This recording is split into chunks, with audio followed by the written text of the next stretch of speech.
Bueno, ¿cómo están? Nuevamente bienvenidos a la clase de Teoría del Estado dentro del curso prefacultativo de 2022 de la Universidad Mayor de San Andrés, Facultad de Derechos y Ciencias Políticas. Estamos en el último video y quiero agradecer su paciencia, su presencia en estas clases virtuales y asincrónicas. Realmente para mí ha sido un gusto, aunque no los conozco, pero ha sido un gusto con ustedes compartir este tiempo, que ustedes han visto el video y obviamente yo haciendo el video, grabándolos. Todavía tengo pendiente terminar de responderles en el foro, cosa que es mi compromiso que lo voy a hacer. Y nuevamente sobre eso, por ejemplo, mencionarles de que sí, vamos a responder a cada una de las preguntas que se hayan hecho.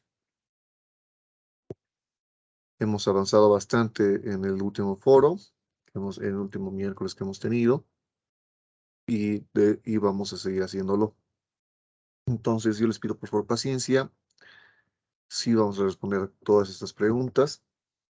Y bueno, más bien gracias por haberlas hecho.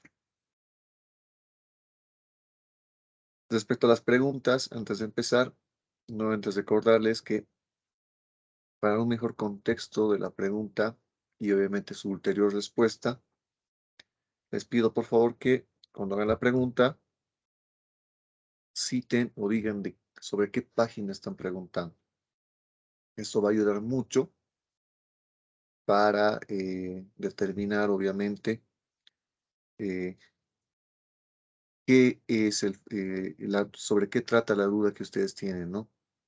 Asumo que todos ustedes ya han leído y todas también han leído el libro. Si están en este último video, seguramente incluso ya lo han terminado de leer. Y si no lo hicieron, les invito a que lo hagan porque esto es muy importante. Ya estamos también próximos al examen.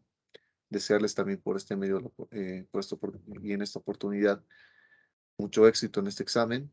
Espero que les vaya muy bien y espero que estas clases les hayan sido de utilidad, así como la interacción que hemos tenido en el foro.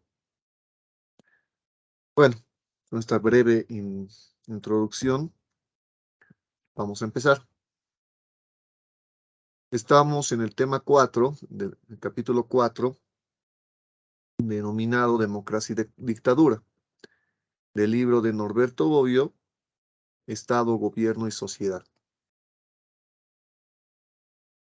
Entonces, como ustedes recordarán, en el video anterior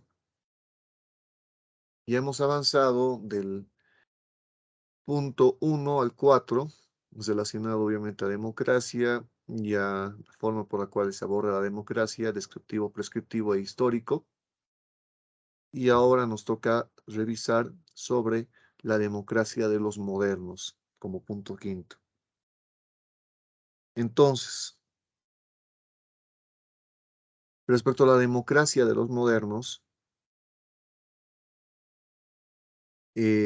mencionamos primero lo siguiente, ¿no? Que el argumento que ya había vuelto clásico contra la democracia consistía en la afirmación de que el gobierno democrático únicamente era posible en los estados pequeños. ¿Se acuerdan que uno de los criterios que hemos mencionado en el video anterior era que la monarquía termina siendo eh, la mejor opción en relación a los tipos de constituciones o tipos de gobierno, como nos expresó Norberto hoy oportunamente? ¿Por qué? Porque evidentemente todavía no encontraban o terminaban de cerrar la idea en relación a la democracia y que entendían la democracia inviable cuando se hablaba de estados grandes, ¿sí? Estados grandes tanto en el ámbito territorial como también en el ámbito eh, de la población, ¿no? Entonces, esa era una idea preliminar que se tuvo sobre la idea de la democracia principalmente en etapas prerevolucionarias y que se mantuvo y que fue objeto obviamente de crítica por lo cual. Entonces, Rousseau, por ejemplo, podríamos mencionar que estaba convencido de que una verdadera democracia jamás hubiese existido porque requería, entre otras condiciones, de un Estado muy pequeño, en el que sea fácil para el pueblo reunirse y en el que cada ciudadano pueda fácilmente conocer a todos los demás. ¿Sí? Entonces, en el imaginario de la democracia, eh, voy a anticipar un concepto que lo vamos a ver más adelante. En este imaginario de democracia, solamente se tenía en la cabeza a la democracia directa. Entonces, ¿cómo era esta democracia directa? Para que se logre desarrollar como tal, era pues, era pues oportuno, según nuestra perspectiva, lógicamente, según esta lógica, que sea un Estado pequeño. Es lo que Bobbio menciona citando a Rousseau. Esto en la página 210. Después de la Revolución Francesa, había nacido un gobierno republicano, se explica, y se había vuelto tan fuerte que llamó la atención y la admiración de algunos espíritus inquietos y visionarios en un gran espacio, en un espacio que se volvió mucho más grande que los ocupados en los principales estados europeos. ¿De qué estamos haciendo referencia? ¿A qué estamos haciendo referencia, como nos menciona Bobbio? Es a los Estados Unidos. Entonces, aquí estos ideales revolucionarios de la Revolución Francesa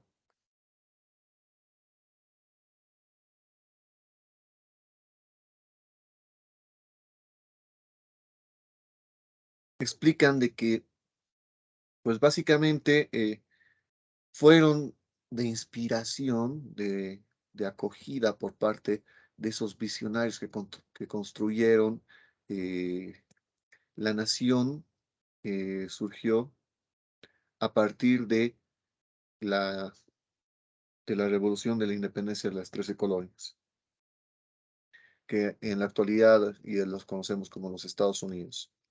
Página 210. Algunos de los padres fundadores de este nuevo estado, de este estado confederado, que después sería federado, que demostraron en las contiendas teóricas y en las construcciones constitucionales conocer bien el pensamiento político clásico y moderno, hicieron que no se confundiese la república que aquellos contemplaban y que habían metido las manos con la democracia de los antiguos. Entonces, obviamente, esta nación, este estado, producto de la revolución de las 13 colonias, y ya había establecido sus lineamientos teóricos, de los cuales obviamente lo llevaron a la práctica. Establecieron pues de que, o quisieron, mejor dicho, distinguirlos, como nos explica Bobbio, de otros, y por lo cual aquí se introduce esta idea de la democracia de los antiguos y de la democracia de los modernos. Cuando hablamos de la democracia de los antiguos, pues hablamos principalmente de las democracias en las concepciones pre-revolucionarias. Pero a ver, citamos a James Madison y con James Madison vamos a mencionar lo siguiente, citando obviamente el Federalista de James Madison, sobre la democracia de los antiguos no se distingue de los más acérrimos antidemocráticos, nos explica. Las democracias siempre han ofrecido un espectáculo de turbulencia y de desidia, nos explica. Siempre se han mostrado en contraste con toda forma de garantías de las personas y de las cosas, y han tenido una existencia tan breve como violenta. Esa era la democracia de los antiguos que nos explica Madison. Esa es. De esa hay que alejarse, de esa tenemos que marcar una distinción, de esa tenemos que distinguirnos, establece Madison, citado obviamente por Bobbio.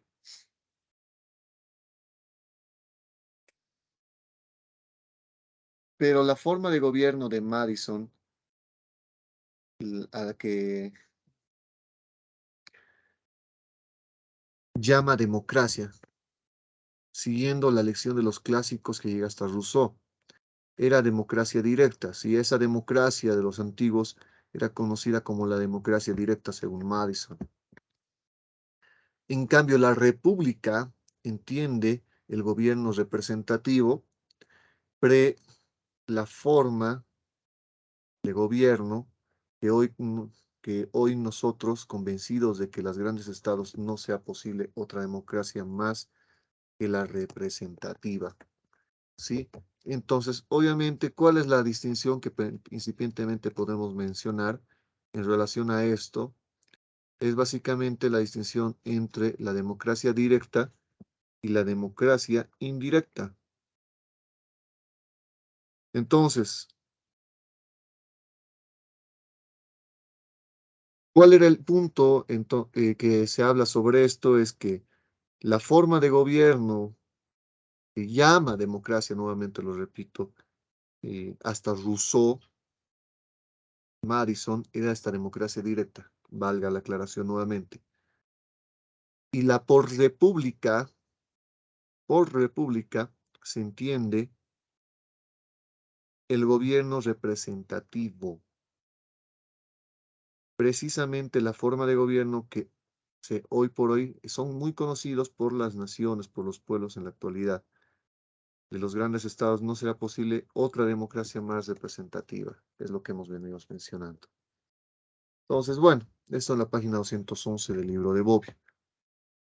Como han podido ver, al citar la página es muy fácil cotejar la información que se viene manejando. Y bueno, entonces por eso siempre apóyese y respáldense con el citado de la página. Los dos grandes elementos de diferenciación entre una democracia y una república son los siguientes, nos explica. En primer lugar, en el caso de esta última, hay una delegación de la acción gubernativa y un pequeño número de ciudadanos elegidos por los demás. Estamos hablando de la república. En segundo lugar, ella puede extender su influencia sobre el número mayor de ciudadanos y sobre el mayor extensión territorial. ¿Cuál es esto es lo que hablamos nuevamente de la república y como una respuesta ante esas dificultades que se planteaban en relación a la democracia, que era por la cantidad, por la dimensión del territorio, por la cantidad de la población, conforme a la página 211 del libro de Bobbio también.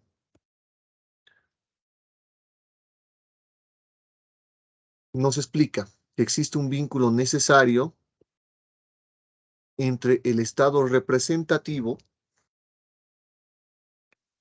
o republicano y las dimensiones del territorio y por tanto la única forma de gobierno no autocrática posible en un gran Estado sea el gobierno representativo, que es una forma de gobierno democrático corregido, moderado o limitado y en cuanto tal hecho compatible con un territorio muy vasto y con una población numerosa.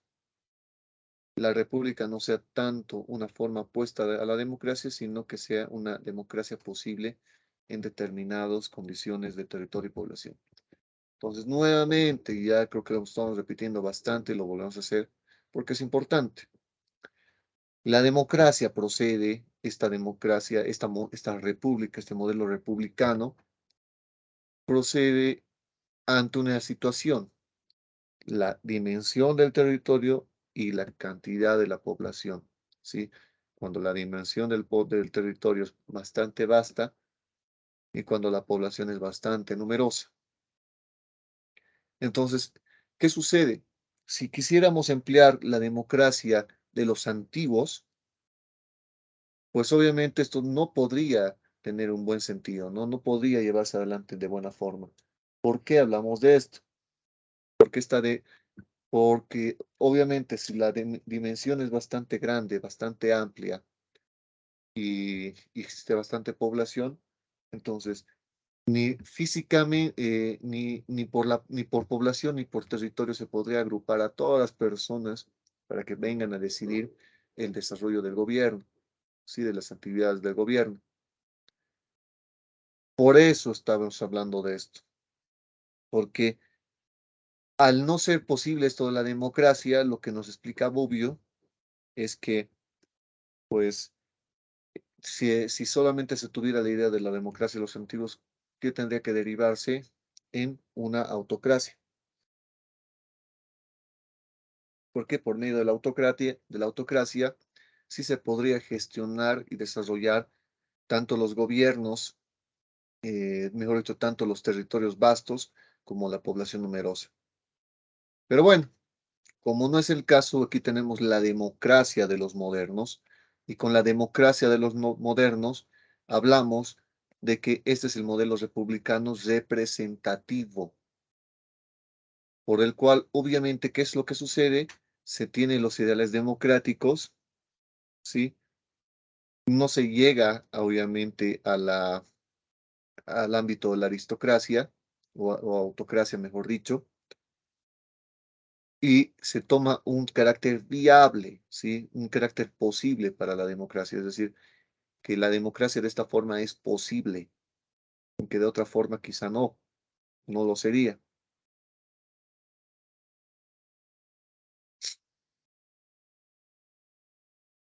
Citando a Alexis de Tocqueville, ¿sí? Quien en 1835, estudiando, obviamente, como nos explica, nos comenta Bobbio en su libro, estudiando la democracia americana, en este caso para nosotros norteamericana, nos explica que la democracia es el reconocimiento casi, en este lugar, es el reconocimiento casi consagrado del nuevo Estado en el Nuevo Mundo, como forma auténtica de la democracia de los modernos, contrapuesta a la democracia de los antiguos, ¿sí? Porque la democracia de los antiguos es directa y la democracia de los modernos es representativa. Entonces, en ese sentido,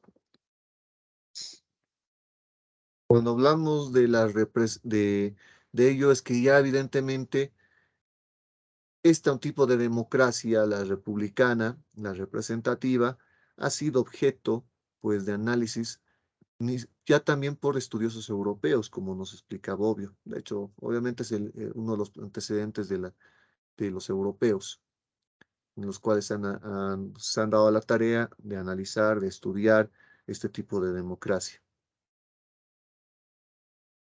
Desde conocí, y obviamente la distinción que ya en un principio Madison lo había establecido y que también es aceptada ya por este autor europeo, que es Alexis de Tocqueville. Esto citando a Bobbio en la página 212. La distinción entre democracia directa y democracia representativa entonces ya no tiene ninguna relevancia, nos explica. A veces que el mismo pueblo quien hace las leyes, como en Atenas, otras veces son los diputados elegidos por sufragio universal que los representan y actúan en su nombre, bajo su vigilancia casi directa. Lo que cuenta es que el poder, mejor dicho, esté de hecho, ¿sí? Directamente o por interpósita persona en las manos del pueblo. Es lo que importa en democracia al fin y al cabo, nos explica, ¿no? Que esté directa o por medio de un intermediario en manos del pueblo, que rija como la ley de las leyes, el principio de la soberanía popular, donde la soberanía actúa sobre sí misma. En- Aquí se emplea este principio de soberanía popular que es muy usado. De hecho, en nuestra Constitución tenemos este principio en la Constitución política. Tenemos y manejamos este principio de la soberanía popular, donde quién es entonces el que gobierna en un ideal democrático es el mismo pueblo. Y es el mismo pueblo el que mejor dicho, se tiene obviamente que actúa por sí mismo y no existe poder fuera de ella y no hay alguien que ose concebir y sobre todo expresar la idea de buscarlo en otra parte. Entonces, fuera del poder del soberano, que es el pueblo, no hay alguien que pueda concebir alguna cuestión contraria, ¿no? Es lo que nos explica. La idea y tampoco existiría la necesidad de buscarlo en otros lugares, también nos explica esto. Esto citando la página 212 y 213 del libro de Bobbio. La democracia de los antiguos, que al estar basada en el gobierno de la asamblea, no reconoce algún ente intermedio entre el individuo y el Estado, nos dice. La democracia de los modernos, la democracia de los modernos es pluralista, vive sobre la existencia de la multiplicidad y vivacidad de las sociedades intermedias. Entonces, ¿qué nos dice? La democracia de los antiguos es la directa, propiamente dicha. ¿Por qué? Porque no existe esta idea de intermediarios, ¿sí? De mandatarios. Es la concepción que se tiene y todas las críticas que se han recibido de los escritores pre-revolucionarios, principalmente, fue básicamente bajo esa idea, ¿no? De la democracia sin intermediarios. Sin embargo,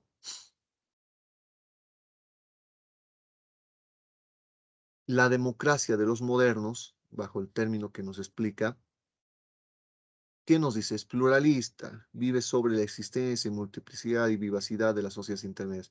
Es decir, no se cierra exclusivamente a un criterio, sino se abre el paraguas, el parangón para diferentes formas por las cuales se va a desarrollar esta democracia, ¿no? Eh, y los intermediarios de la misma, ¿no?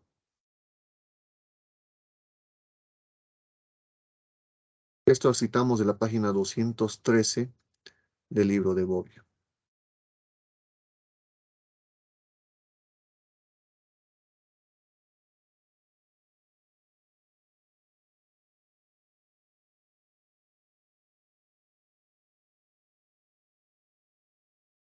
Ahora bien, en el siglo que corre, ¿sí? Vamos a hablar, mejor dicho, ya hablamos de la democracia representativa y democracia directa, continuando obviamente con la explicación de la democracia de los modernos. En este siglo que corre, entre la época de la Restauración y la Primera Guerra Mundial, la historia de la democracia coincide con la afirmación de los estados representativos, nos explica, en los principales países europeos y con su desarrollo interno, nos explica. Tanto así que en la compleja tipología de las tradicionales formas de gobierno, paulatinamente será reducida y simplificada en la contraposición entre los dos campos opuestos. Una contraposición entre qué? Principalmente ya en este último ámbito, en los últimos siglos, siglo XIX, siglo XX, entre una posición entre las democracias, por un lado, y las autocracias por el otro. Pero bueno, esto lo citamos de la página 214 del libro de Bobbio. El Estado representativo, como se fue consolidando progresivamente en Inglaterra, difundiéndose a través de los movimientos constitucionales de las primeras décadas del siglo XIX, en la mayor parte en los estados europeos, inspirados obviamente en el gobierno americano, ¿sí? De Norteamérica, conoció un proceso de democratización que se desarrolló en dos líneas. La ampliación del derecho del voto hasta llegar al sufragio universal masculino y femenino, y el avance del asociacionismo político hasta llegar a la formación de partidos de masas y el reconocimiento de su función pública. Entonces, ¿qué mencionamos sobre ello? Pues básicamente que en este caso ¿Cómo se fue desarrollando estas democracias en el siglo XIX? Progresivamente, claro que sí, y en la ampliación del acceso al poder, a lo político, en la democratización, utilizando este término. ¿Y cómo era esto? Pues ampliación del voto, ¿sí? Llegando a ser, intentando llegar a ese carácter de voto universal, sufragio universal,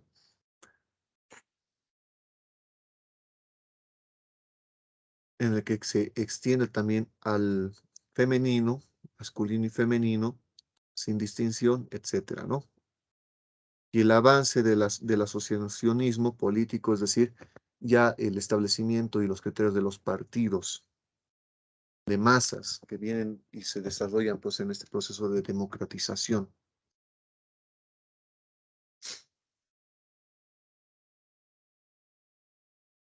Esto podemos citar la página 214 y 215 del libro de Bobbio. Bueno,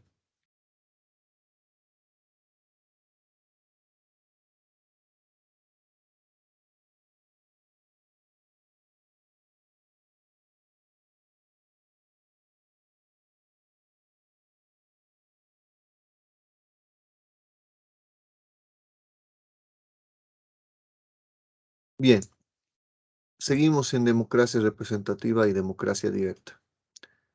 En segundo lugar, nos explica que con el paso de la monarquía a la república, también el mayor cargo del Estado se volvió electivo, o el cargo más importante, y por tanto, en el sentido técnico de la palabra, representativo.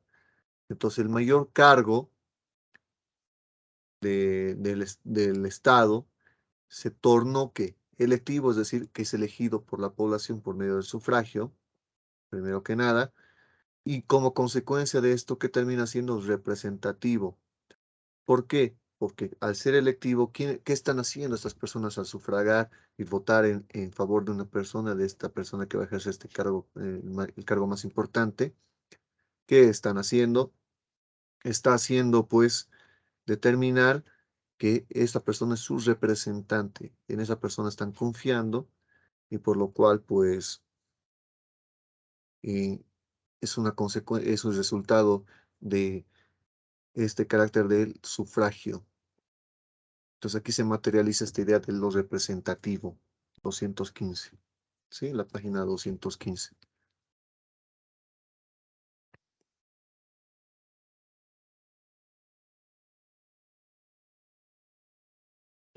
La consolidación de la democracia representativa, ahora hablemos de ello. No ha obstaculizado el regreso, si bien de manera secundaria, de la democracia directa.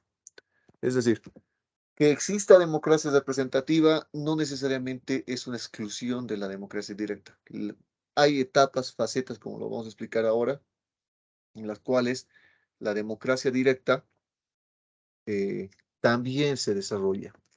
Y vamos a dar unos ejemplos ahora en unos puntos más adelante, ¿no? Más aún en el ideal de la democracia directa como la única democracia verdadera, es lo que nos dice. ¿Por qué la única democracia verdadera? Porque obviamente cumple con todo este ideal que viene de la democracia. Sin embargo, no podemos demeritar, ¿no?, la democracia representativa.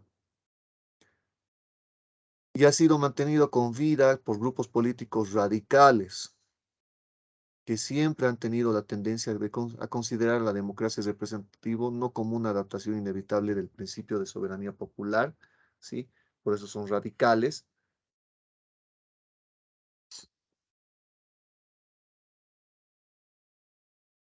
no como una adaptación inevitable del principio a las necesidades de los grandes estados, ¿sí? También, ni tampoco a las necesidades de los grandes estados,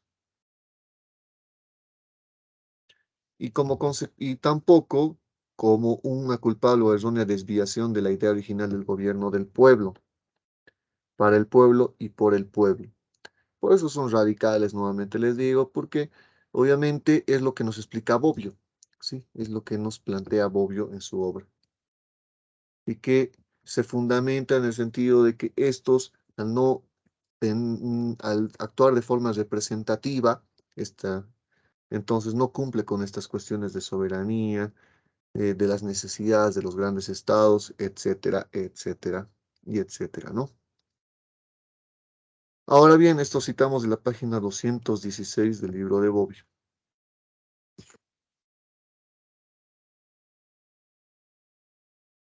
¿Qué nos continuamos señalando? Frecuentemente la democracia directa ha sido contrapuesta como forma propia de la futura democracia socialista a la democracia representativa condenada como una forma imperfecta, nos dice, reducida y engañosa de democracia, y como la única forma de democracia posible en un estado de clase como es la del estado burgués. Ya se imaginarán desde qué perspectiva se está abordando este criterio, ¿sí? Bajo el nombre genérico de democracia directa se encuentran todas las formas de participación en el poder que no se resuelven en una u otra forma de representación. Esto es muy importante. Esto último sí podemos resaltarlo, ¿no? ¿Qué podemos entender entonces por democracia directa? Es todas las formas de participación en el poder, ¿sí? ¿Por parte de quién? De la población, del pueblo, pero que no involucre una representación, sino que sea directa, que no sea por intermediarios, que la toma de decisión sea relacionada a, a un actuar, una toma de decisión directa, donde la población decide sobre el camino que se va a tomar en una determinada cuestión y que obviamente al ser considerada una democracia directa se excluye la existencia de representantes, ¿sí? Y de representación.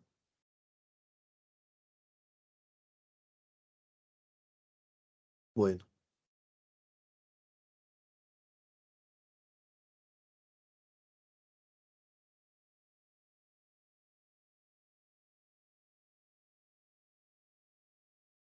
a ver, ¿qué más podemos mencionar?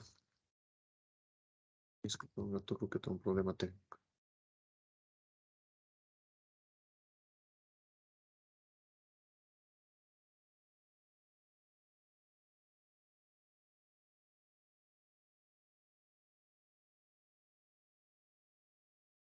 Inciso A, ¿cómo podemos hablar entonces de una democracia directa si estamos hablando de que no involucra representantes?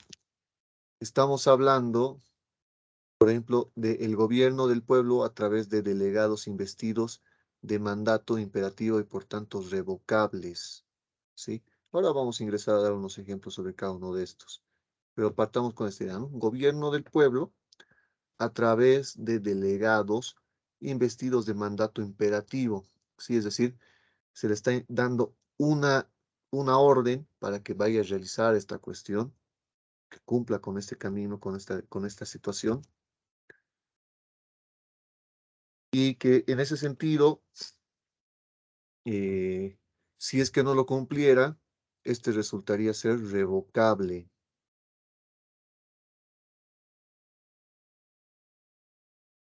Bueno, ahora bien, sí, pero otro problema técnico.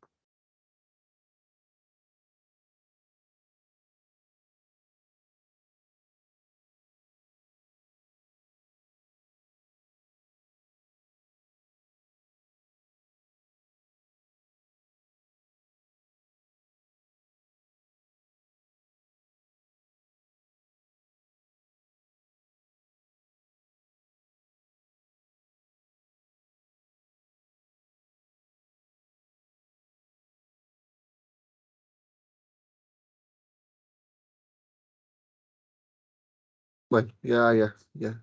eh, Estaba con el problema del video, mil disculpas.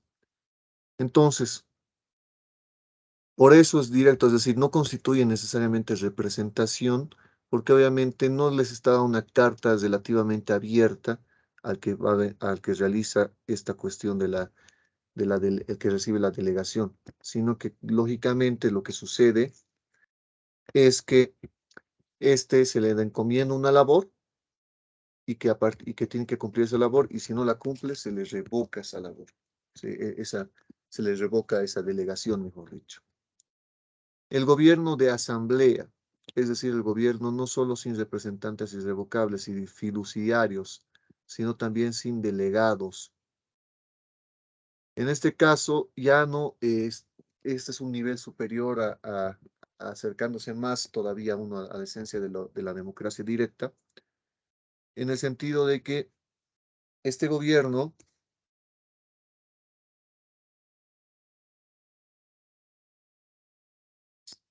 este gobierno lo hacen, la población lo hace directamente en asamblea, ya ni siquiera requieren de delegados. Esto es muy importante. Directamente, yo soy pueblo, yo participo en la asamblea.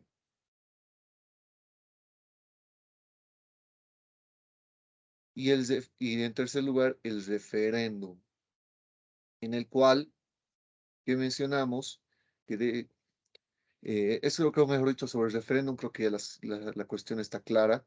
Seguramente cuando estén en pregrado lo van a comprender, lo van a asimilar de mejor forma. Hablamos de referéndum, pues estamos hablando de una forma por la cual directamente la población sufraga tomando la decisión sobre el camino que se va a tomar, que se va a desarrollar o sobre una decisión que se va a tomar, ¿sí? Dentro de la gestión gubernamental. Entonces,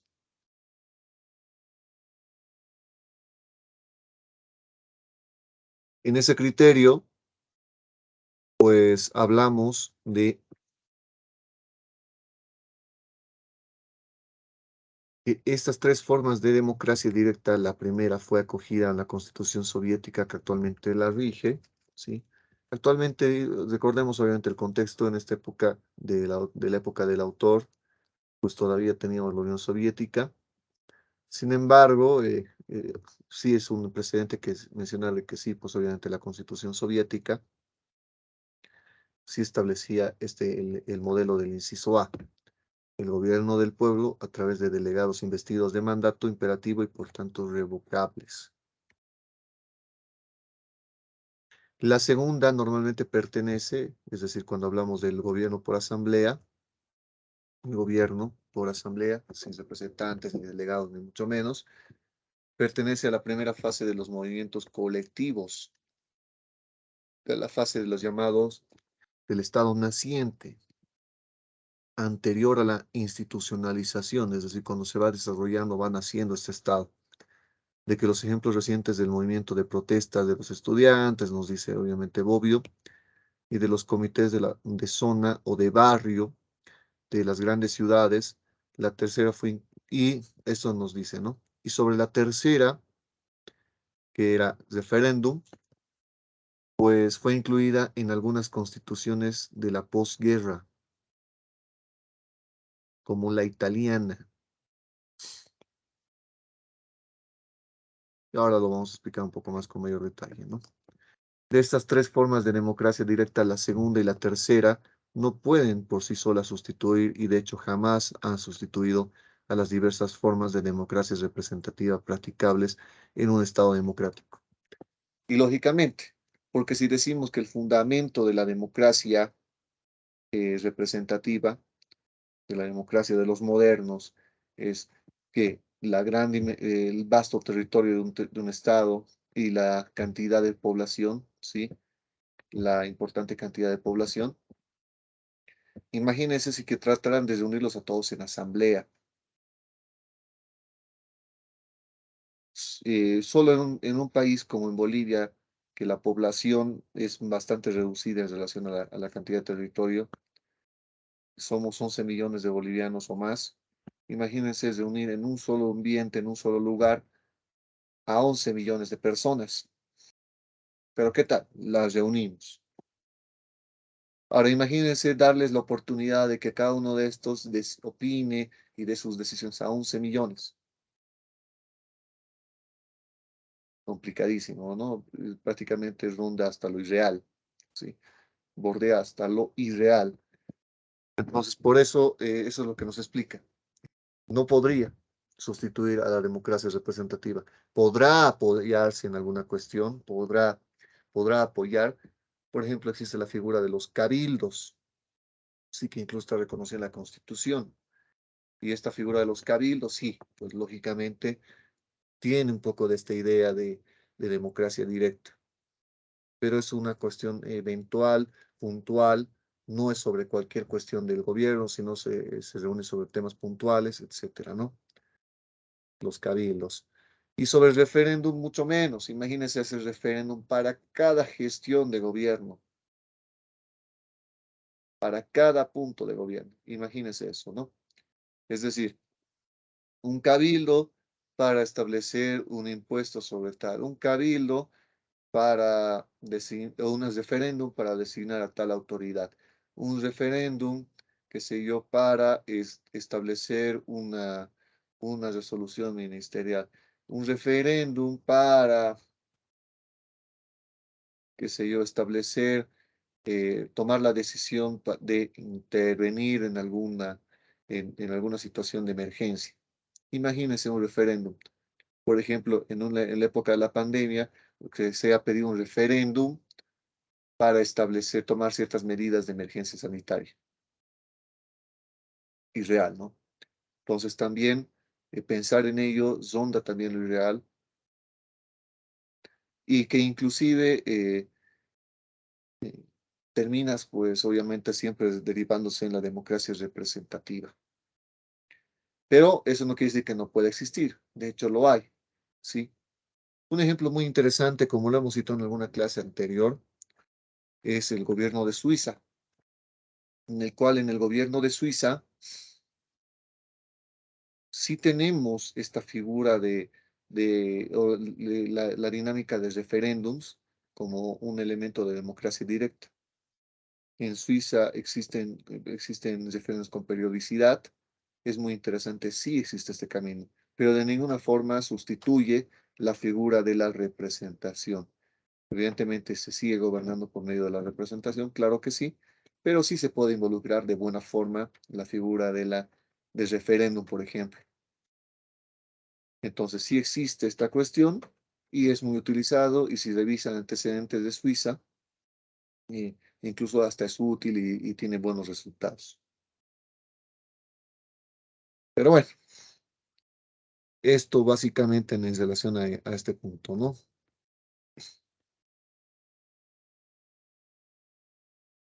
Bien,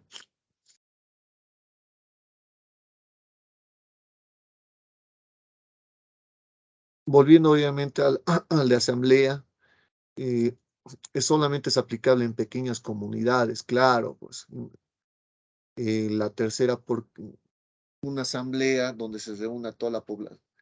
Ah, un criterio más sobre asamblea que me estaba olvidando explicarles, sobre lo ideal que resulta es, somos 11 millones de personas. ¿Cómo traemos a 11 millones de personas a un solo lugar? Ahí es el problema de lo vasto del territorio, ¿sí? Ya más allá de la cantidad, si todavía la población, toda esta población estuviera en un determinado lugar o cercano a un lugar, todavía podría intentarse. Pero imagínense traer a toda la población a un lugar, traer gente de Pando, traer gente de Tarija, digamos en Cochabamba, que es el centro, ¿no? Traer gente que se llama de la Amazonía, etcétera, ¿no? Se pueden dar cuenta de esto. Por eso el gobierno de asamblea, esta democracia directa bajo la figura de asamblea, no termina resultando como un sustituto a la democracia representativa. Y solamente es aplicable, como hemos venido explicando, a pequeñas comunidades, es decir, eh, en una población, en un pueblo, se puede generar un gobierno, una gestión por asamblea, claro. Si se puede gestionar que en un pueblo, digamos, existen en el mejor de los casos 5.000 personas, se podrá agrupar a 5.000 personas en un lugar, quizá que sí, en un estadio, qué sé yo, en algún coliseo, ¿por qué no? Y ahí se podrá tomar decisiones, claro, será complicado, pero no imposible. Entonces, un elemento muy importante es que básicamente lo para que la segunda forma, es decir, por asamblea, tenga sentido, es que sean en pequeñas comunidades. La tercera, ¿por qué? Dice la tercera, hablando de referéndum, porque únicamente se aplica en circunstancias excepcionales y de especial relevancia, que es lo que les venía diciendo. Es algo excepcional y sobre cuestiones relevantes. No se puede hacer referéndum sobre todo. ¿Se puede procurar ampliar esto como lo hace Suiza? Sí, pero pese a eso, Suiza, que sería el más avanzado en este criterio, pese a eso, no logra cubrir todas las decisiones, por lo cual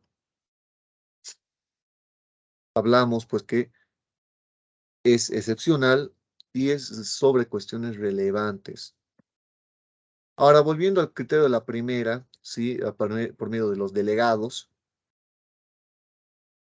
con la formación de los grandes partidos organizados que imponen una disciplina de voto, a veces férrea, a los representantes elegidos en sus listas, ¿sí? Entonces, a partir de esta dinámica de los partidos,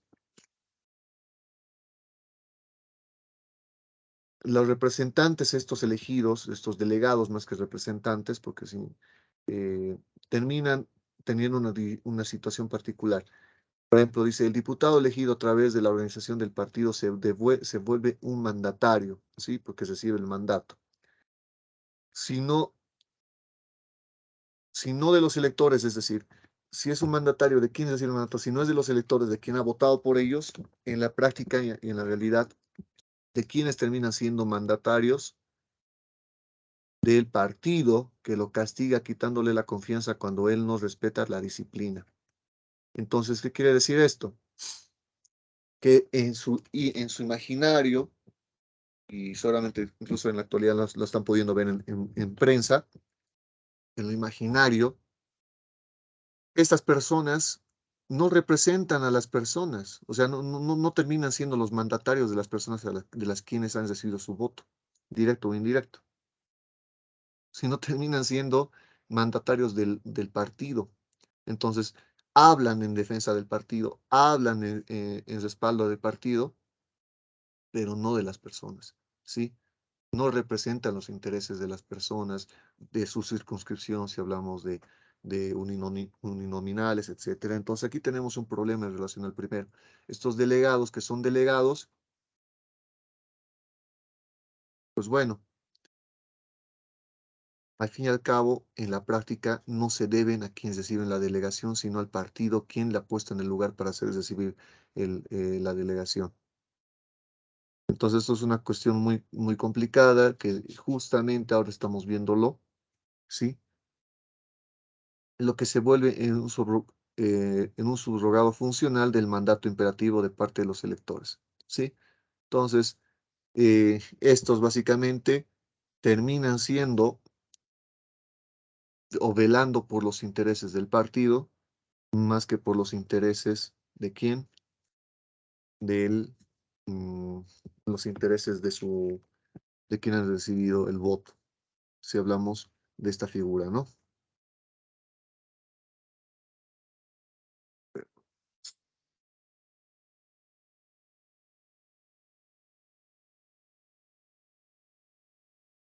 Bueno, sí, espera unos segundos otra vez.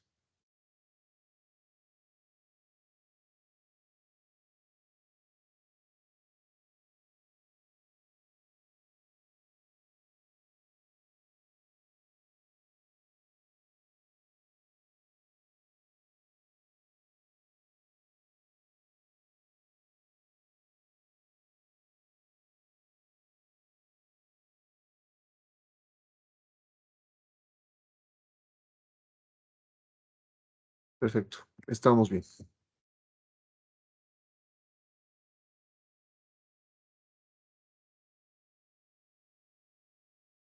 Ahora,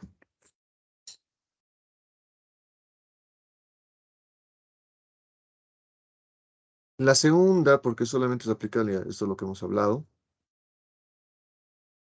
perdón.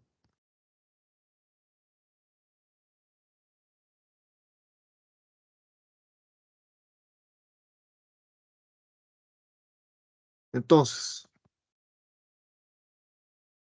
hablemos de la democracia política y la democracia social. Respecto a la democratización, en un principio hemos manejado esta idea de democratización, si se acuerdan, con la ampliación de la participación en el sufragio, en las decisiones, la ampliación del sufragio universal, por medio de ampliando a mujeres, a varones, etcétera, y también la idea de los partidos, ¿sí? Pero ahora vamos a hablar de otra perspectiva, entonces empecemos a hablar sobre esto, ¿no?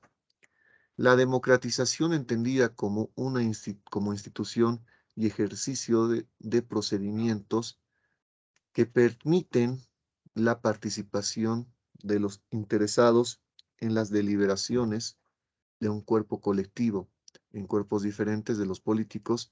Sintéticamente, se puede decir que si se debe hablar de hoy de un desarrollo de la democracia, este no consiste tanto, como frecuentemente se dice por error, en la sustitución de la democracia representativa por la democracia directa.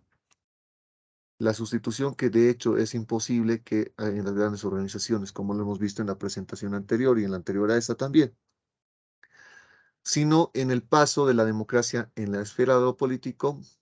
Bueno, me había adelantado.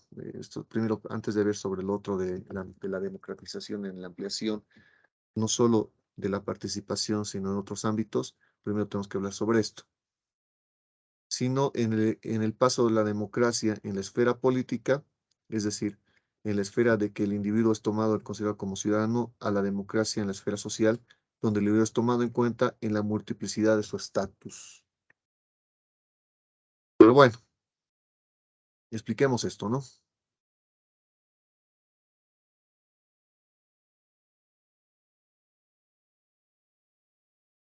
A ver, esto primero marcamos, ya está marcado.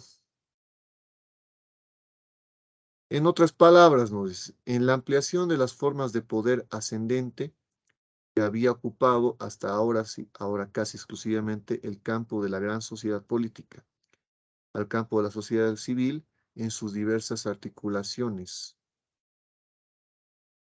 desde la escuela hasta la fábrica.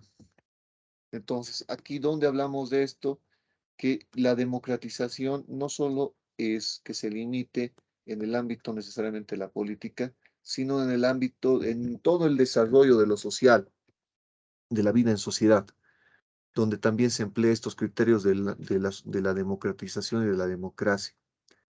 Y nos dice, por ejemplo, en la escuela, que se puede escoger de forma democrática algún representante en la escuela, que se puede escoger un representante en la universidad, que ahora de las cosas ustedes van a ser parte, que se pueda escoger de forma democrática, qué sé yo, a alguna persona que vaya a representar a una persona jurídica, etcétera, ¿no? Entonces, ahí también habla que la democratización va en este ámbito, es decir, democracia en el desarrollo de la sociedad, en el ámbito de lo social. Y de hecho ustedes seguramente lo han practicado en alguna oportunidad. Han debido votar para alguien que no necesariamente sea un representante del gobierno, sino dentro de alguna organización que puedan haber tenido. Esto citamos de la página 219 del libro de Bobbio. Una vez conquistado el derecho a la participación política, nos dice, el ciudadano de las democracias más avanzadas se ha dado cuenta que, que la esfera política, a su vez, está incluida en la esfera mucho más amplia, la esfera de la sociedad en su conjunto, y que no hay decisión política que no esté condicionada o incluso determinada por lo que sucede en la sociedad civil. Por eso es muy importante la relación con lo de la sociedad civil. Y por consiguiente, una cosa es la democratización de la dirección política, lo que sucedió con la instauración de los parlamentos, ¿sí? Ahí están los del ámbito político, democracia política, y otra es la democratización en la sociedad, de la sociedad, lo que les he dado unos ejemplos hace un momento. De manera que bien puede darse un estado democrático en una sociedad en la que la mayor parte de las instituciones, la familia, la preescuela, la empresa, los servicios públicos no están gobernados democráticamente. Se puede dar el caso. Es decir, que existan elementos autoritarios en una democracia política, claro, donde para elegir a un representante de algún grupo, digamos de un partido, etcétera, sea o de alguna fraternidad, por ejemplo, de alguna fraternidad, no se haga por medio de criterios democráticos, sino todo lo contrario, sea bajo ideales, criterios autocráticos. Entonces, donde una persona básicamente esté eternamente como jefe de la fraternidad, jefe de un lugar, jefe que se llama de la junta de vecinos, jefe de la asociación de padres de familia, etcétera, ¿no? Eso será el caso, es lo que nos explica. Pero ¿qué nos dice? ¿Es posible la sobrevivencia de un Estado democrático en una sociedad no democrática? Será una pregunta. ¿Es posible que en una sociedad donde todo sea autoritario menos en la elección del gobierno, se podrá entender, se podrá comprender de que se mantenga este ideal democrático? Complicado, ¿no? Complicado, porque también la democracia se le ejerce y se la practica. Hoy quien quiera tener un indicador de desarrollo democrático en un país ya no debe considerar el número de las personas que tienen derecho al voto, nos explica, sino el número de los lugares diferentes de los tradicionalmente políticos en los que se ejerce el derecho al voto. ¿Sí? Es decir, ya en el ámbito político está bien, ¿sí? Es democrático. La gente vota, mujeres, hombres, mayores de 18 años, etcétera, vota. Pero habrá que también extender esto en otras cuestiones en las cuales no están relacionadas directamente en el ámbito político, donde también se practica este del voto. Junta de vecinos, ¿sí? Asociación de inquilinos de un edificio, etcétera. Una fraternidad folclórica, representantes de una barra, etcétera, donde también se los escoge de forma democrática. Algún presidente de algún club, ¿sí? En los cuales se han escogido de forma democrática. Y si no, pues obviamente también eso se debe considerar un indicador de desarrollo democrático. Porque nuevamente les digo, la democrática se la va desarrollando diariamente. Página 220 del libro de Bobbio.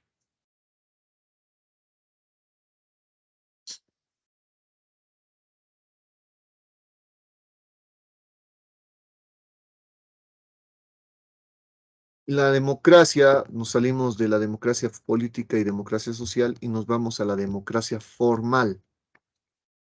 Respecto a la democracia formal, podemos hablar que más allá de la democracia como forma de gobierno, de la que hasta aquí hemos hablado, hemos comentado, conforme nos dice Bobbio, esto es como un conjunto de instituciones caracterizadas por el tipo de respuesta que se da a dos preguntas. ¿Qué preguntas? ¿Quién gobierna y cómo gobierna? ¿Quién gobierna y cómo gobierna? El lenguaje político moderno también conoce el significado de la democracia como régimen caracterizado por los fines y o valores para cuya realización un determinado grupo político tiende a operar. Entonces, para cumplir estos fines, pues, ¿qué es lo que tiene que suceder? Que este determinado grupo político opere para cumplir estos fines. El principio de estos fines o valores que está adoptado no hay para distinguir solo formalmente, es decir, no solamente por el ámbito de lo formal, sino también por el contenido, por el fondo, por la sustancia, un régimen democrático de un régimen no democrático como indicador para determinar esto, ¿no?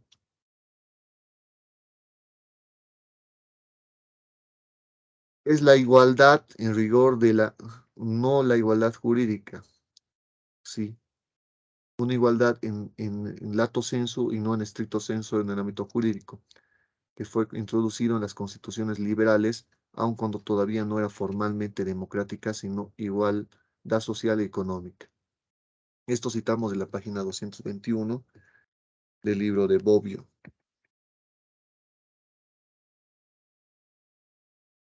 Democracia formal, nos dice, que atañe precisamente a la forma de gobierno, y democracia sustancial que se refiere al contenido de esta forma, ¿sí?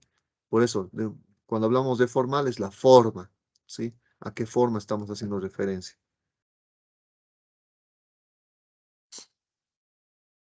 Pero sin embargo, cuando estamos haciendo referencia a lo, a lo sustancial, al fondo, ya estamos más allá de la forma, es decir, que la forma puede ser democrática, pero en el fondo, en la sustancia lo será. Hay que responder esto. La legitimidad histórica no da pie para creer que tengan, a pesar de la identidad del término, un elemento connotativo común. Tan es verdad que históricamente puede darse una democracia formal que no logre mantener las principales promesas contenidas en el programa de democracia sustancial. Claro, entonces, puede darse el caso en que una democracia formalmente sea democracia, sí, pero sustancialmente no. Se puede debatir que sí, se puede dar ese caso y lo podemos debatir. Y que obviamente no está cumpliendo con lo que establecido, lo que establece formalmente la democracia, claro. Es decir, tenemos una forma de gobierno, decimos en nuestra constitución que se vota de una determinada forma, se hace una votación de una determinada forma y que tenemos una forma de representación por medio de diputados, de senadores y todo ello. Y ya habíamos hablado un ejemplo sobre esto, ¿no? ¿Será que en la práctica, en la realidad, esas personas que son representantes del pueblo, representan al pueblo o representan los intereses o los de sus intereses o los de su partido? Entonces, obviamente, formalmente es democracia, ¿no? O sea, abrimos la Constitución, ahí dice democracia, ahí tenemos formalmente criterios de democracia, votación, representación, etcétera. Pero en la práctica, el, esas personas que en lugar de representar a la población, no lo hacen. Representan sus intereses, representan los intereses de su partido.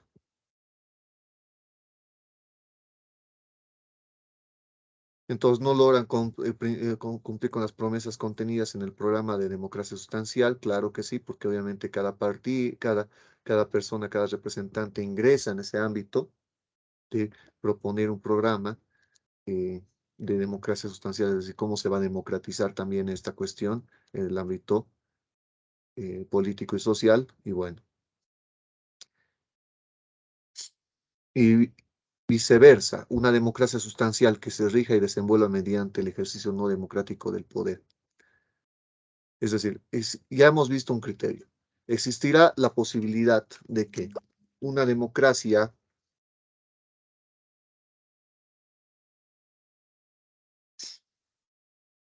una democracia, o mejor dicho, un gobierno que no es formalmente democrático, que no lo es, que formalmente tiene otros criterios, sustancialmente lo será.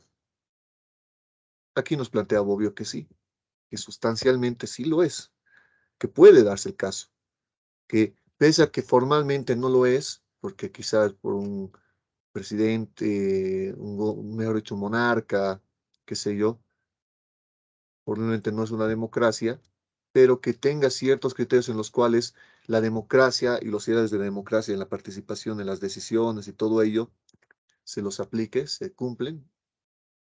Sí, Bobbio nos dice que sí existe esta posibilidad. Y nos los dice en la página 221 y 222. Una democracia perfecta debería ser al mismo tiempo formal y sustancial. Lógicamente que sí, ¿no? Más un régimen de este tipo pertenece ahora a un género del futuro, a un nivel ideal, ¿sí?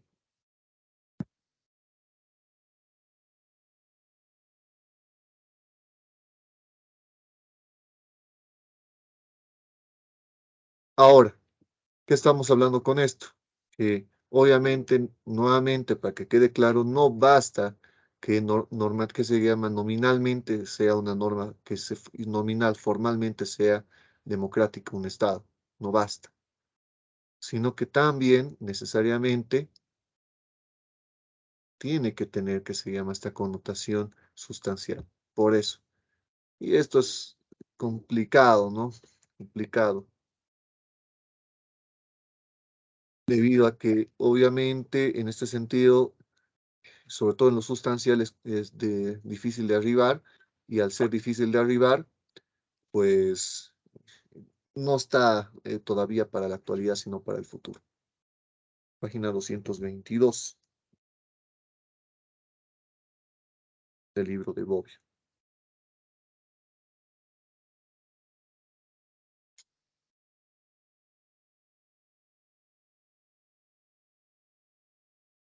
Ahora, hablemos de qué. Ya no de la democracia, análisis de democracia, sino de dictadura. La dictadura, ¿cuál?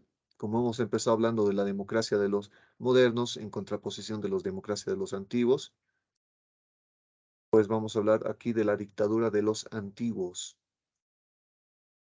Y respecto a la dictadura de los antiguos, tenemos que explicar lo siguiente.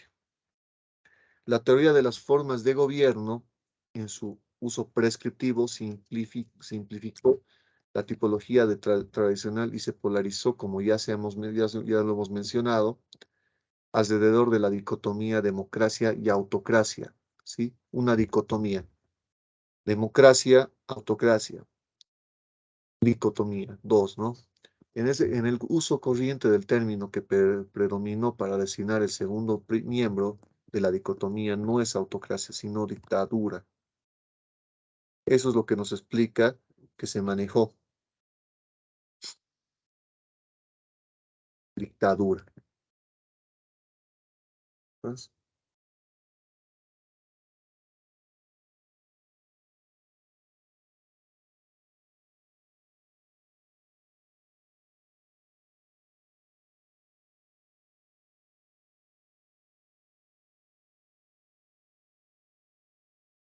Sí, estamos todavía en ello. A ver, disculpas, a ver, estamos analizando. Estamos empezando las...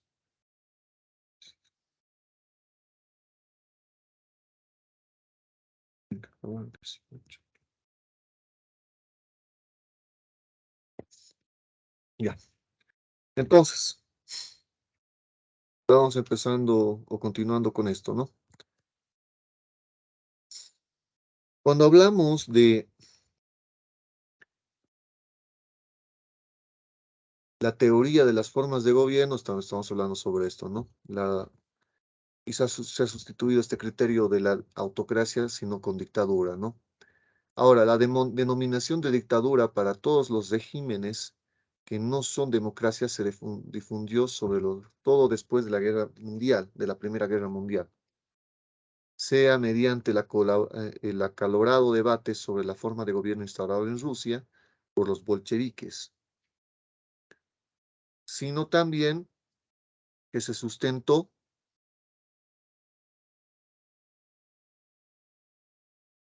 en las diversas interpretaciones y conceptos marxistas de dictadura del proletariado, sea a través del uso de los adversarios del término dictadura para designar a los regímenes fascistas. Entonces, obviamente, ¿dónde se ha empezado a manejar con mayor con mayor énfasis este criterio?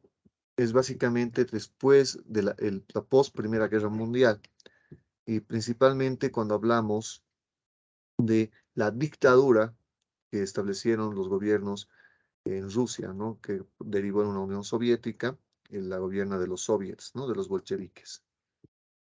Entonces, esto hablamos, página 200, perfecto, la página 223. Y también no solo en ellos, sino también en los gobiernos, en los regímenes fascistas, ¿sí? Que por ejemplo podemos citar el régimen fascista italiano.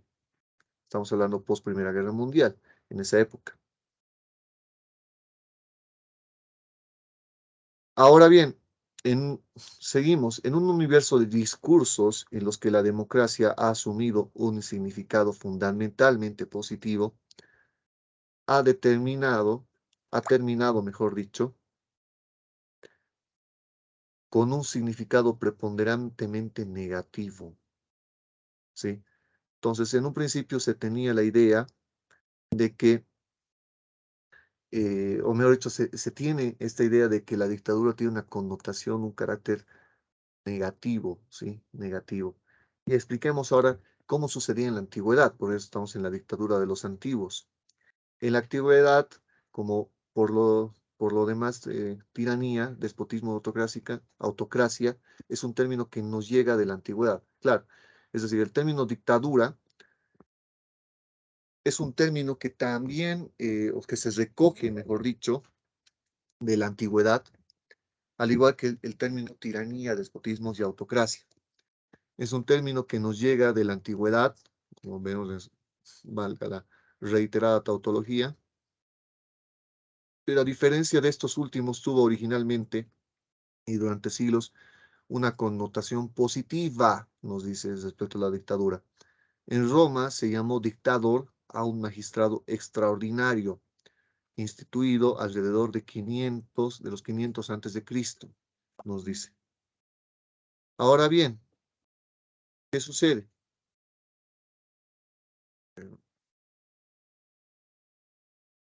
Que era nombrado en uno de los cónsules en circunstancias excepcionales, como podía ser la conducción de una guerra.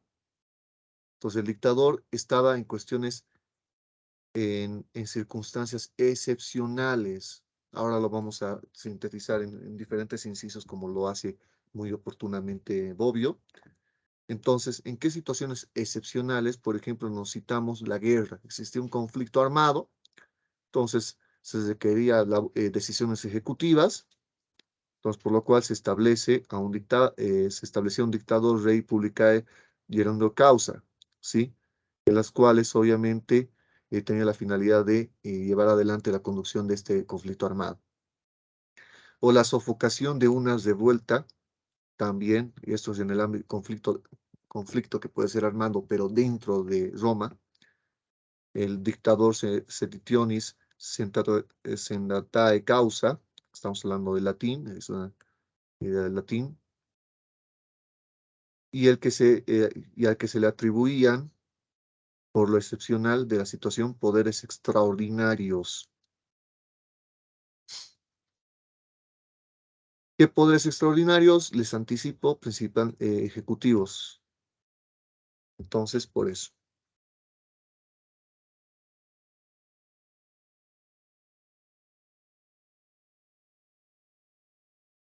Lo exorbitante del poder del dictador era contrabalanceado por su temporalidad. Entonces, tenía bastantes facultades de índole ejecutiva, les anticipo, ya, ¿sí? Pero, ¿qué característica tenía? La temporalidad, era temporal, no era perpetuo el carácter del dictador. Era nominado solamente por una duración de la tarea extraordinaria que se le confiaba y de cualquier manera no más allá de 6 meses o duración del cargo o la duración en el cargo, pues el cónsul que le había nominado. Es decir, si él se le había nombrado porque tenía que sofocar una revuelta interna, pues lógicamente, una vez cumplida la sofocación de esta revuelta interna, ya había cumplido su ciclo como dictador, ¿sí? Y por otro lado, si es que era un conflicto internacional, conflicto con otras naciones, pues una vez cumplido, llevado adelante, gestionado este conflicto, llevado de buena forma o había un problema, se cumplía con su ciclo como dictador. ¿Sí? Esto citamos de la página 224 del libro de Bobbio. Brevemente, las características de dictadura romana eran cuatro, nos explica, ¿no? Estado de necesidad con respecto a la legitimación, plenos poderes en referencia a la amplitud de mandato y unidad del sujeto investido del mandato y temporalidad del cargo. Entonces, ¿de qué trataba? Tenía que existir un estado de necesidad con respecto a esta situación, que se le otorgue obviamente los plenos poderes en referencia a lo que se le está, para lo que se le está encomendando, la unidad del sujeto investido del mandato, sí, es decir, que se recaiga esto sobre una persona, sobre un sujeto, y que principalmente sea temporal, 224, el libro de Bobbio. El tirano es monocrático, nos explica. Ejerce un poder absoluto, pero no es legítimo y tampoco es necesariamente temporal. El déspota es monocrático, ejerce un poder absoluto, es legítimo, pero no temporal. Entonces, como pueden distinguir de la dictadura de los antiguos, porque estamos hablando de la dictadura de los antiguos, no de la dictadura como la conocemos ahora, sino de los antiguos, el dictador se distinguía de un tirano en el sentido de que ni era legítimo ni era temporal. Y un déspota que no era temporal, pero sí era legítimo. Y tanto el dictador como el tirano, como el déspota, era uno solo, ¿no? Por eso es monocrático, monocrático. 225 del libro de Bobbio.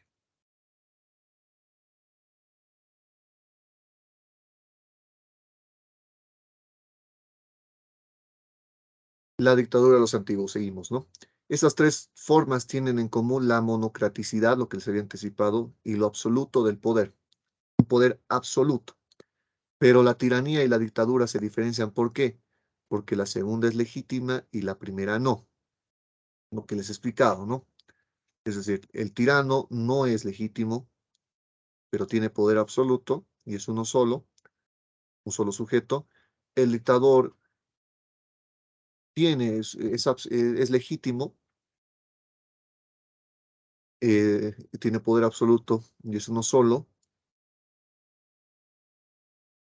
pero en estos casos también un tercer elemento es que en la tiranía el tirano no es temporal, el dictador es temporal. Estamos hablando de la dictadura de los antiguos, conforme nos explica Bobbio. Ahora bien, el despotismo y la dictadura se distingue ¿por qué? Porque aun siendo ambos legítimos, el fundamento de la legitimidad del primero es de naturaleza histórico-geográfico, de la segunda el estado de necesidad. Ambos son legítimos, tanto el déspota como el dictador. ¿De dónde, por qué son legítimos? Lo que nos explica. Son legítimos, primero, ¿por qué? Porque el primero, el déspota, por una cuestión geográfica e histórica, histórico-geográfica. El segundo es legítimo, ¿por qué? Porque existe una necesidad. Despotismo, por ejemplo, de los estados despóticos orientales, ¿no? Que lo hemos mencionado bastante al analizar este libro y en estas clases. Página 225 del libro de Bobbio.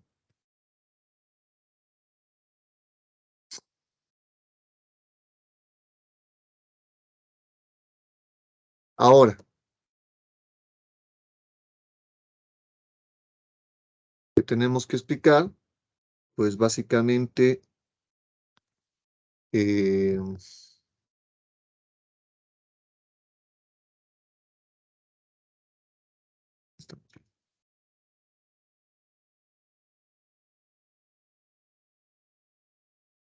10, dictadura moderna. Estamos en 10, dictadura moderna. Cuando hablamos de esto, ya tenemos que distinguir que ya hemos hablado un poco sobre la dictadura de los antiguos, de la cual obviamente se ha venido manejando el término y se ha utilizado, pero esto se ha ido desarrollando, como lo hemos visto hace unas presentaciones. Como muestra claramente la historia de esta magistratura e interpretaciones clásicas que han dado a ella, el dictador ejerce poderes extraordinarios, pero únicamente en el ámbito de la legislatura, dice. Así Maquiavelo como Rousseau a ver, esperen un ratito. Entonces dice que Como muestra claramente la historia en esta magistratura, las interpretaciones clásicas que han sido dadas de ella, el dictador ejerce poderes extraordinarios, pero únicamente en el ámbito de la función ejecutiva. En el ámbito de la función ejecutiva, muy importante. Función ejecutiva que hay que corregir. En la presentación hay que corregir. Por eso es muy importante que cotejemos. No en la legislatura.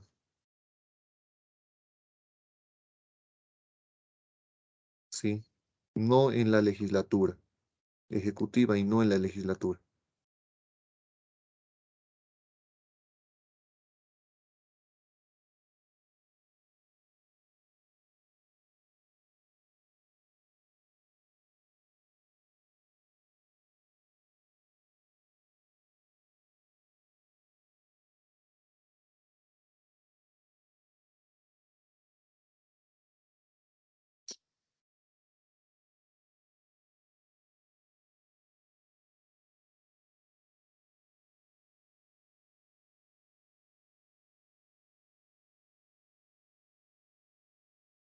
Ya, creo que ya está ahora sí. Bueno, eh, entonces, con esta aclaración, así Maquiavelo como Rousseau se percatan de este límite.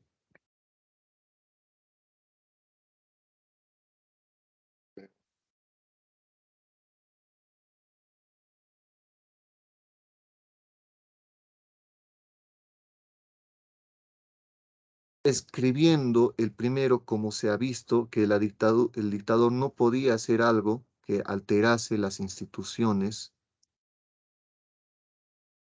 del Estado. El segundo, la suspensión de la actividad legislativa que compete al dictador.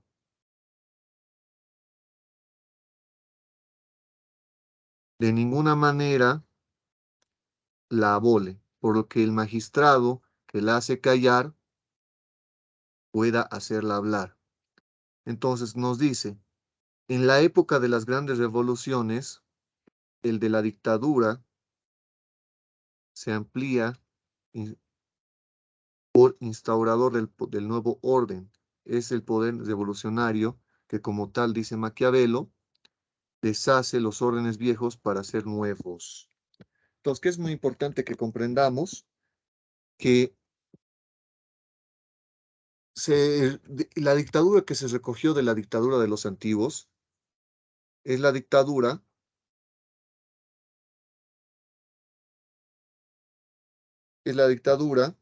que básicamente se tenía de Roma, sí, es la inspiración, la principal inspiración.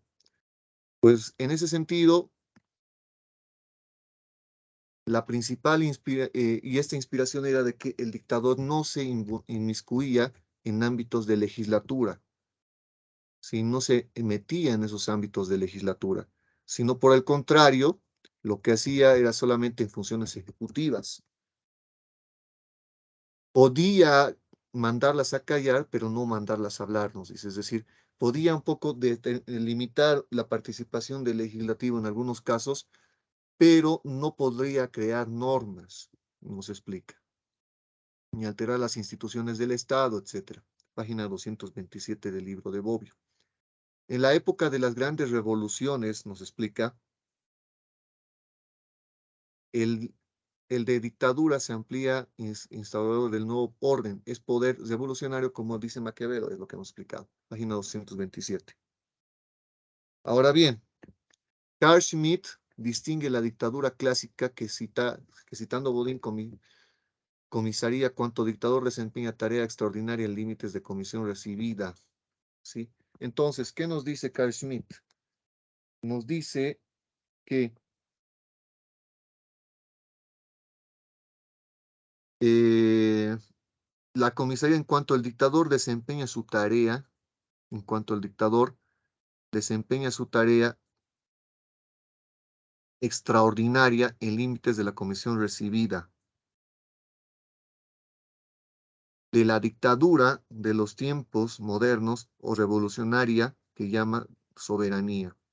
la cual ve todo ordenamiento existente en un estado de cosas que debe remover completamente con su acción y por tanto no suspende una constitución vigente basándose en el derecho de contemplado en ella y por ello constitucional, sino que aspira a crear un estado de cosas en el que o sea posible imponer una constitución considerada auténtica. Sí, es decir, aquí empieza a transmutarse, a relacionarse una idea de que al dictador se lo constituye como un comisario, ¿sí? A quien recibe una comisión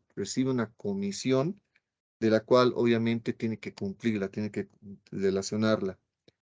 También la dictadura revolucionaria nace de un estado de necesidad y ejerce, nos dice, poderes excepcionales y por naturaleza temporales, por lo menos en los propósitos iniciales, nos explica. Y por tales motivos se le adjudica el nombre de dictadura, pero la misión que se le atribuye es mucho más vasta. Ya no es de remediar una crisis parcial, como lo puede haber sido en otras épocas, sea una guerra exterior, una rebelión, sino la de resolver una crisis total, una crisis que se cuestiona existencia misma en los regímenes determinados. Es decir, aquí ya se va desarrollando esta idea en el sentido de que ya el dictador no solo se concibe para determinadas cuestiones temporales, puntuales, sino ya problemas de fondo y por lo cual también para resolver esos problemas ya se le quita esta temporalidad, ¿sí? Entonces cambia esta connotación de temporalidad. Esta disociación, nos dice, entre el concepto de dictadura y el concepto de poder monocrático debe ser subrayada porque indica el paso del uso clásico del término. No fue aplicado después de la revolución al régimen introducido por Napoleón e interpretado como dictadura militar, al uso moderno divulgado mediante los escritos de Marx, Engels. Entonces, en este caso, lo que tenemos que mencionar es que en lo cual el término usado en expresiones como dictadura de la burguesía y dictadura del proletariado ya no hace referencia a una persona y tampoco a un grupo de personas, sino a una clase. Cuando hablamos de la dictadura del proletariado, en teoría, pues obviamente ya no es de una persona o un grupo de personas, sino de una clase. ¿Qué clase es? El proletariado. Esto se queda en la teoría que nos plantea Marx y Engels, en las cuales obviamente ya existe el problema que es de fondo, que por lo cual requiere que sea una suerte de atribuciones necesarias para que pueda reconducir, por lo cual se deja de ser temporal y se instaura una dictadura de una clase. Pero obviamente esta clase está pues, por medio de un representante, una persona que termina erigiéndose también como dictador, ¿no? En la práctica. Por eso les digo en teoría. El carácter definitivo más importante entre dictadura clásica y dictadura moderna radica en la extensión del poder, que ya no está solamente circunscrito en la función ejecutiva, sino se extiende en la función legislativa e incluso a la constituyente. Es lo que nos explica, ¿no? Ahora, Buonarroti, sí, ¿qué nos dice Buonarroti? En el libro de conspiración, al igual que según Budov, era extremadamente clara la idea de que la revolución debía ser realizada por un grupo de hombres, al mismo tiempo de entusiastas e iluminados, y que luego de la explosión revolucionaria debía venir del estado transitorio caracterizado por el ejercicio de poderes excepcionales concentrados en las manos de pocas personas, verdadero y propio antecedente histórico del estado de transición de Marx y Lenin. Finalmente, que la nueva sociedad de los iguales debía ser instaurada solo después de que la dictadura revolucionaria hubiese logrado eliminar, recurriendo si fuese necesario a la violencia, no solamente contra los opresores del pueblo, sino también contra el pueblo considerado como incapaz y de generarse del mismo. Aquí es el problema de que aquí no tiene un plazo, no es temporal. Entonces, ese cambio puede durar décadas. Por su par, para superar las dificultades que se interpone al éxito de la revolución es necesario la fuerza, nos dice, de todos, pero tal fuerza no es nada si no está dirigida por la voluntad fuerte, constante, ilustrada e inmutable, y que son necesarias de muchas reformas antes de la voluntad general que pueda ser emitida y reconocida. El gobierno revolucionario de los sabios, nos dice, en la preparación de la nueva constitución que deberá concluir las fases revolucionarias, mostrando así encima de cualquier duda que la característica fundamental de la dictadura revolucionaria es el ejercicio del poder soberano por excelencia, es el poder constituyente, nos dice 230. Y por último, para cerrar esto de la dictadura revolucionaria, el primer uso de dictadura para designar la dictadura revolucionaria y también la dictadura militar retomó los beneficios de los cuales gozó el magistrado romano, ¿sí? Los beneficios de carácter ejecutivo en un principio. Le Mercier de la Rivière había delineado entre los despotismos arbitrarios hecho por la opinión de que se presta a todos los desórdenes, a todos los excesos de los que la ignorancia lo hace susceptible, y del despotismo legal estableciendo natural y necesariamente sobre la evidencia de las leyes de orden esencial, nos explica.